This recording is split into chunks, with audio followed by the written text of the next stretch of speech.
Because 10 years later, I think you called it. Here's Donald Trump today, the man with the heart and soul of a fascist, showing us he now has the bona fides. By tonight, ordering investigations into American citizens. That's why members of his party, Why are you so upset he's running the executive branch? Kate Bolduan was filling in for Abby Phillip on the show, and the panel got pretty heated. The guests included Miles Taylor, Betsy McCahey, Jamal Simmons, Stacey Schneider, and Scott Jennings. The big topic was Marjorie Taylor Greene and a growing number of Republicans starting to criticize Donald Trump for different reasons, something Scott Jennings clearly wasn't comfortable with. We're going to take a look at some moments from this debate. Let's get into it. So a lot has happened tonight. Buckle up. Marjorie Taylor Greene is learning what it feels like to be on Trump's bad side.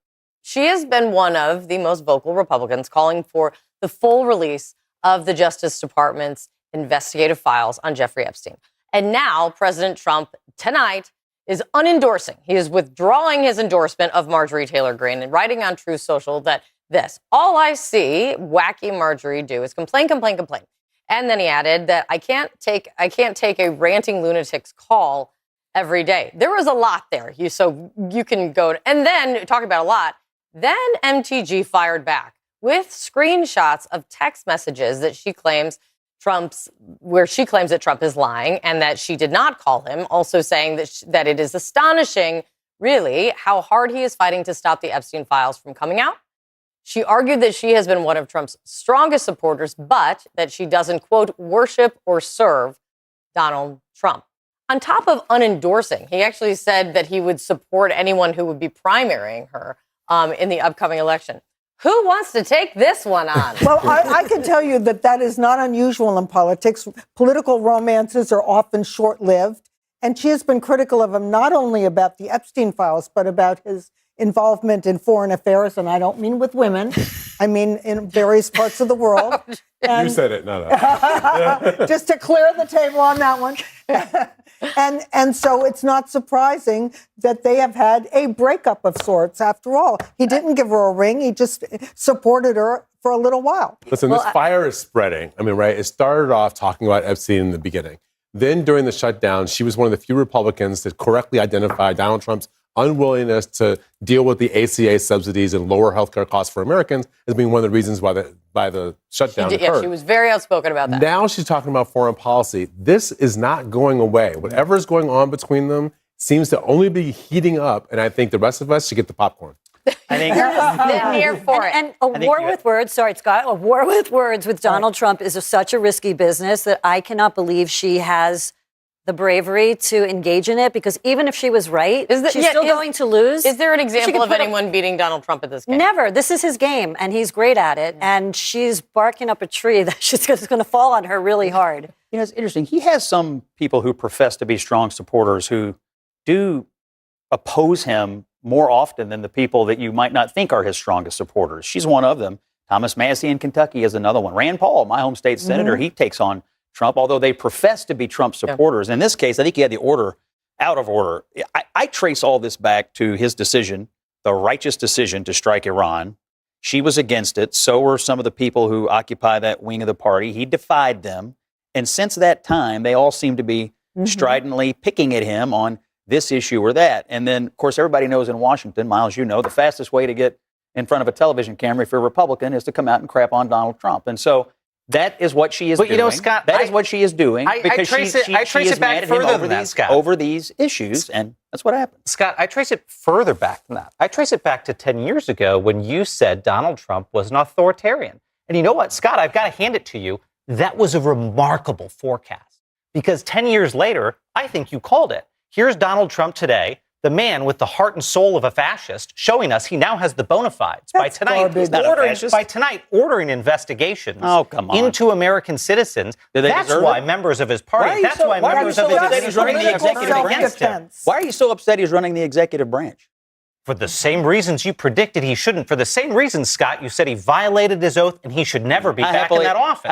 That's why I'm upset for the man being in the Oval Office. I happily voted for him 3 times. I know that. The alternative was terrible. And a lot of your friends were shocked. Yeah, well, a lot of my friends would have been shocked at you trying to subvert the elected president of the United States, which you did. Well, I proudly did. I proudly Some said mid-level to the staffer country substituting his who judgment this for the man elected was. president of the United States. Well, Good Scott, luck, I would have brother. loved to have seen you stand Good up to luck. it. Good luck. I really like the back and forth between Miles Taylor and Scott Jennings in this segment. Scott often has that confident, smirky style on Abby Phillips' show, and you can tell he tries to take little shots at Miles whenever he gets a chance. But this time, Miles wasn't having it. He pushed back and made the case that Donald Trump has shown clear authoritarian tendencies, something he says Scott Jennings himself once pointed out years ago. I haven't personally seen the clip Miles is referring to, but the way the conversation played out, Scott didn't seem to deny it. And honestly, this isn't new. A lot of Republicans were openly critical of Trump in the past, but once he became the clear leader of the party, many shifted completely. You can see that pattern with several figures in the GOP who once warned about him, but now defend him no matter what. That's why this moment stood out. Miles Taylor has been consistent in his criticism, while others, like Scott, tend to defend Trump across the board on Abby Phillips' show. And then there's Marjorie Taylor Greene, someone I disagree with on a lot of things, but credit where it's due. She has actually pushed back on Trump on certain policy issues, like the ACA and foreign conflicts. Whether her motives are political or not, at least she's willing to publicly disagree with him. Stacey Schneider made a fair point that going toe-to-toe with Trump is usually a losing battle because of how aggressive he gets with his responses. But Greene is still doing it, which is more than you can say for many in her party. Meanwhile, Scott Jennings rarely challenges Trump on anything, which is why this exchange with Miles Taylor was so interesting to watch. Is it the sign of a changing tide? Is it the sign, or is it a singular one back and forth between one Republican who is getting into a fight with Donald Trump? Or do you think there is a possibility that it is the beginnings of Republicans seeing past the Donald Trump era? The short answer is that we don't know. Because you've got like Thomas Massey saying exactly that. Like, your vote on this discharge petition is going to outlast Donald Trump's time here. So you need to consider that when you make your decision. But if we keep paying attention, what we see is that last week, the president got his clock clean in an election. All the Republicans got their clock clean in an election. This week, we see what's happening with the Epstein files. So next week, we're going to see them take a vote. And if we see a bunch of Republicans defect on the Epstein files, I think what we're seeing is the real testing of the waters to find out whether or not you can oppose Donald Trump and still get elected. When we talk about Marjorie Taylor Greene, the one thing we haven't talked about yet is her fundraising prowess. And according to sources, she is the most popular fundraiser in the Republican Party other than Donald Trump. She's at 12% of the vote. They're going to divide up. This prediction about no one's going to care about I was asking you a question. I wasn't predicting it. No, you said people were somebody said that this was going to outlive. Tom Massey. The prediction that this was going to outlive. I totally disagree with that. I think right now more people are worried about whether they can watch ESPN on YouTube TV tomorrow than they care about this. And that's certainly going to be true in 1 year, 5 years, or 10 years from today. But what they do care about, hold on, but what they do care about, they did not get their clocks cleaned last week. They do care about They the fact did that not. the president is sort of breaking everything. Right. They see a hole in the White House right now. I was in Detroit last weekend for an event, and it was the number one thing people came up to me at the scholarship dinner to ask about. Is it okay for the president to tear down the White House without anybody's permission? That was the number one thing? That was the number one thing that people brought up unprovoked. The I keep hearing this over and over again. Is like, no one cares about this because they only care about that. You know what they care about? They can't buy a house. That they can't. They care about affordability. Houses are unaffordable, and that food costs too much. Yeah. But they don't care about the White House. The fact is, a president who can't model the White House. Many people care about the White House. That's ridiculous. Every visitor. Many Americans care about the White House. Make major you don't care about the White House. Can't remodel a room in the White House. He didn't remodel it. He tore it down. He tore down tomato tomato in the middle of a government shutdown. I couldn't tear down my garage without getting a permit from the city. And that's overregulation. Let me ask you this. And he's tearing down a ballroom. I think this often when people say, you're all talking about this, but here's the focus should really be this. People hold multiple thoughts and focuses in their heads at the same time. Like, people can care about multiple things. They can care about not being able to buy a new home. They can care about the skyrocketing cost of food, which we'll talk about shortly. And they can care about, I don't know, anything else. Stacey Plackett getting text messages from Jeffrey Epstein, if you want to take it from Scott's side. Like, you can hold all of these thoughts. I always think it's just someone trying to say to me, I don't want to answer your question by just trying to deflect that way. I find it a deflection when people say, don't focus on this. You need to focus. Everyone only cares about this one issue. Well, I mean, if you're analyzing it from the perspective of like political consultant speak, like what do voters care about? How do we get voters to move a certain direction? Next year, the way you'll get voters to move would be on cost of living, health care. I mean, things that actually motivate their lives. They may have some interest in this, some passing interest in it, but motivation to vote?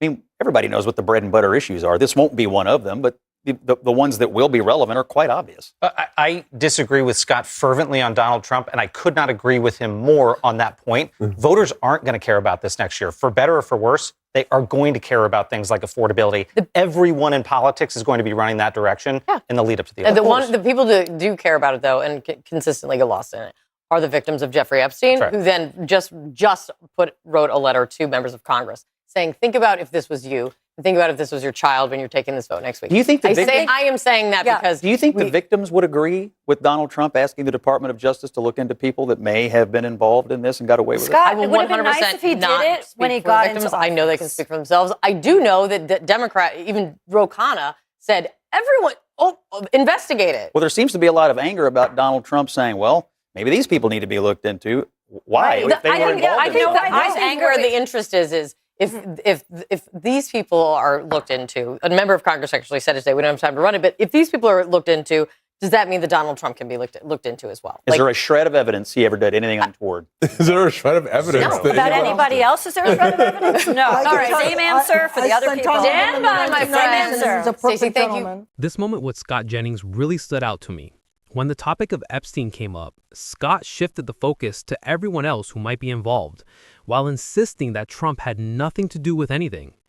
It's a pattern we see a lot, a tendency to be completely certain about their own side while questioning everyone else. The truth is, none of us know exactly what Trump did or didn't do, just like we don't know the full story about Bill Clinton or anyone else connected to Epstein. That's why so many people on the left and in the Democratic Party keep saying the same thing. Release everything. Let the facts speak for themselves, no matter who it implicates. But on the other hand, you often hear MAGA voices, including Scott Jennings, take the position that their side is totally innocent, while insisting other people be investigated. What surprises me is how some commentators speak with absolute certainty, as if opinion automatically equals fact. We saw a bit of that here, and we've seen it before on Abby Phillips' show. At the same time, some of the panelists made a fair point. Voters ultimately care most about the economy, affordability, the cost of housing, groceries, the everyday issues that affect their lives directly. And if things continue on the economic path we're on right now, that could create real challenges for Trump's campaign moving into the next election cycle. Scott Jennings can frame things however he wants. But if the economy continues to struggle and consumer confidence stays low, that's going to have an impact on how voters respond, both in the midterms and in the presidential race. But I want to know what you think. Do you agree with Scott Jennings on this panel, or do you think Miles Taylor and the others made stronger points? Drop your thoughts in the comments below, and if you enjoyed the breakdown, don't forget to like the video and subscribe. I'll see you in the next one.